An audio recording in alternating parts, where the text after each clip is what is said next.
Hi అండి. ఈరోజు today స్పెషల్‌లో అన్నీ కలగలిపి వండిన చిక్కుడుగాయ టమాటా అండి. అప్పుడు మన పెద్దవాళ్ళు చేపల కూర చూడండి, అన్నీ కలిపేసి పొయ్యి మీద పెట్టి ఆయిల్ పైకి తేలే వరకు ఉడికించేసేవారన్నమాట. అదేవిధంగా చాలా బావుంటుంది. ఇలా ఉడకవడం వల్ల చిక్కుడుగాయ కూడా పచ్చి వాసన లేకుండా ఉంటుందన్నమాట.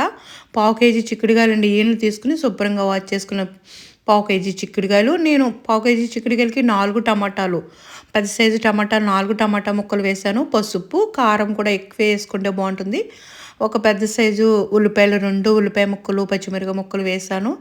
ఆయిల్ కూడా ఎక్కువే పడుతుంది ఇందులో. 3 గొట్లు ఫుల్ అయితే ఆయిల్ వేశాను. ఇవన్నీ ఉప్పు కూడా అన్నీ వేసుకొని కలిపేసుకొని, ఇవన్నీ మునిగే వరకు వాటర్ వేసుకొని, పొయ్యి మీద హై ఫ్లేమ్‌లో 5 మినిట్స్ ఉడికించుకొని, సిమ్‌లో ఇలా మగ్గించుకుంటే ఇంకంతేనండి. చాలా ఈజీగా అయిపోతుంది. మనం వేరే పని కూడా చేసుకుంటూ ఈ కూర అయిపోతుంది. ఒకసారి ట్రై చేయండి. రుచి అద్భుతం, అమోఘం, చాలా చాలా బావుంది.